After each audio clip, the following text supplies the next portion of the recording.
Hadda ka hor aniga iyo hooyaday iyo aabahay iyo walaalkayga yar ayaa waxaa usoo gurnay guri. Inkastoo qurux badnaa aniga waan ka cabsan jiray laakiin weliba qolka hooyaday iyo aabahay. Aniga qolka kasoo horjeeda ayaan seexan jiray. Caadi ayaan isku arki jirnay. Markastana waxaa arki jiray hoos isoo fiirinaya ama wax madow isoo fiirinaya. Wuxuuna u ekaa nin. Qolka walaalkay musqusha ayuu kasoo horjeeday. Inkastoo isku meel ay ahayd. Markaan fiiriyo nalka daarana waxaa ma joogi jirin. Laakiin markaasna habeen walba markaan seexanayo iridahana waa xiran jiray. Maadaama qolka hooyo aabaan ka cabsoonaa irida ayadana u soo xiri jiray. Habeenada ka mid ah waan soo kacay. Waxaana dareemayay sida qof ay fiirsanayo oo kale. Laakiinse horteyda markaan fiiriyo waxaan fiiray ayaa la yaab ahaa. Qolkii iridiisana way furnayd, qolka hooyo aabana way furnayd. Kadib waan yaabay. Weliba hooskii i fiirin jiray iyo ninkii i fiirin jiray. Hadda qolka hooyo aaba ma joogin qolkayga hortiisa ayuu taagnaa. Kadib anigoo cabsanaya oo fiirinayo ayaa igu dambeysay. Ma aqaanin waxaa sameeyo.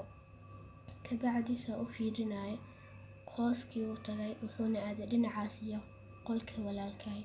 Ma xasuusta hataa waqtigaas seexday. Waan soo toosay subaxii wax kastana wuxuu ahaa caadi. Bis hooyo aabana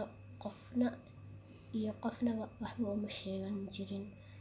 Maalintii dambe abtigay ayaa gurigeena ku soo wareegay oo islaantiisa ay ku maqneyd gurigooda maadaama ay uur ahayd. Markaas hooyo aaba ayaa la hadleen wuxuuna dhahay aniga marka haddaan waxaa u imaanayaa gurigiina u soo wareegayaa. Anagana markaas holiday ayaan u soconay.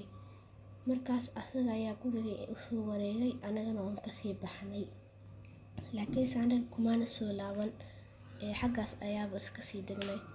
Maalintii dambe ayaan u imaanay abtigay wuxuuna i weydiiyay qolkayga hortiisa inaan qof ku arki jiray. Hooyo aaba igu qosleen laakiinse aniga asaga run bay naga ahayd. Waxaana u sheegay wax walba. Waxaana dhahay haa waa arki jiray. Qofna uma sheegi jirin. Waana oo sheekay wixii oo dhan. Abtigayna wuu iga dhageystay. Wuxuu dhahay aniga waxaas waa arkay. Waana nin soo ma aha. Waxaan dhahay haa hooyo aaba ayaan u sheegnay. Hooyo aaba way yaabeen. Markaasna way xaqiijisteen hadalkaas. Mar dambena gurigaas ugumaan laaban. Waxaana lagu akhriyay waxyaabo. Kadibna waan gadi rabnay oo for sale baan ku dhijinay. Ilaa hadda gurigaasna for sale ayaa ku dhagan maadaama qof kastana waxaas oo kale arkayo. Ilaa hadda waxaa ku fikiraa waayadaas hadaa gurigaas sii degnaan lahayn maxaa dhici lahaa talo. Qofkaas muxuu igu sameyn lahaa ama familkeena muxuu soo gaarsiin lahaa. Ilaa haddana waa xasuustaa ma iloobi.